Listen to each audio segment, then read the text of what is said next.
तो आजची रील सगळ्यात महत्त्वाची आहे. जे कोणी बिझनेस करतात किंवा जे कोणी शेअर मार्केटचं काम करतात आणि ज्यांची स्पेशली बर्थडे 5, 14 आणि 23 आहे आणि त्याचबरोबर मिथुन राशीचे जे लोक आहेत, मिथुन राशीचे, कन्या राशीचे, त्या लोकांनी मी तुम्हाला एक ग्रीन कलरचं यंत्र दाखवते. याला बुध यंत्र म्हणतात.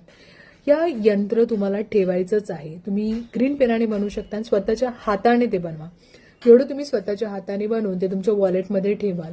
मी पुन्हा एकदा सांगते, ज्याची बर्थडे 5, 14, 23 आहे, जी लोक बिझनेस करतात, जी लोक शेअर मार्केट करतात, त्यांच्याजवळ हे यंत्र असणं फार गरजेचं आहे. बुध हा कम्युनिकेशनचा प्लॅनेट मानला जातो. बुध हा बिझनेससाठी फार चांगला मानला जातो. त्या लोकांनी हे यंत्र जर स्वतःजवळ ठेवलं तर नक्कीच तुम्हाला फायदा होईल. ट्राय करून बघा. या सगळ्यांनी जे जे मी सांगितलेलं आहे, मिथुन, कन्या राशी, 5, 14, 23 आणि जे बिझनेस करतात त्या लोकांनी नक्की ट्राय करा. स्वतःजवळ बनवा. ग्रीन पेनाने यूज करा आणि हे व्यवस्थित असं बनवून स्वतःच्या वॉलेटमध्ये ठेवा. नक्की फरक पडेल. Best of luck.